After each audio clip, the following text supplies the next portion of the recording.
That same day, 2 other disciples, not of the 11, are traveling the 7 miles from Jerusalem to Emmaus. As they walk along, they talk back and forth about all that has transpired during recent days. While they're talking, discussing, and conversing, Jesus catches up to them and begins walking with them, but for some reason, they do not recognize him. You two seem deeply engrossed in conversation. What are you talking about as you walk along this road? They stop walking and just stand there looking sad. One of them, Cleopas is his name, speaks up. Must be the only visitor in Jerusalem who hasn't heard about what's been going on over the last few days. What are you talking about? It's all about the man named Jesus of Nazareth. He was a mighty prophet who did amazing miracles and preached powerful messages before God and everyone around.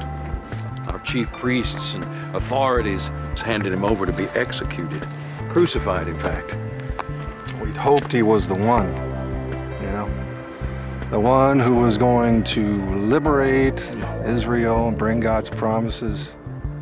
Anyway, on top of all of this, just this morning, the 3rd day after his execution, some women in our group really shocked us. They went to the tomb and they couldn't see his body anywhere. Then they came back and told us they did see something, a vision of heavenly messengers and alive. Some of the people in our group went to the tomb to check it out. And like the women said, it was empty. And they didn't see Jesus.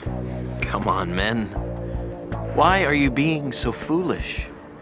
Why are your hearts so sluggish to believe what the prophets have been saying all along? Didn't it have to be this way? Didn't the Anointed One have to experience these sufferings in order to come into his glory? Then he begins with Moses and continues prophet by prophet, explaining the meaning of the Hebrew scriptures, showing how they were talking about the very things that had happened to Jesus.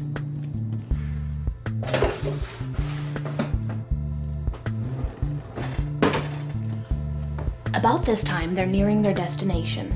Jesus keeps walking ahead as if he has no plans to stop there, but they convince him to join them. No, please, be our guest. It's getting late. Soon it'll be too dark to walk. So he accompanies them to their home. When he sits down at the table for dinner, he takes the bread in his hands, he gives thanks for it, and then he breaks it and gives it to them. At that instant, 2 things happen simultaneously. Their eyes are suddenly open so they recognize him, and he instantly vanishes. Just disappears before their eyes.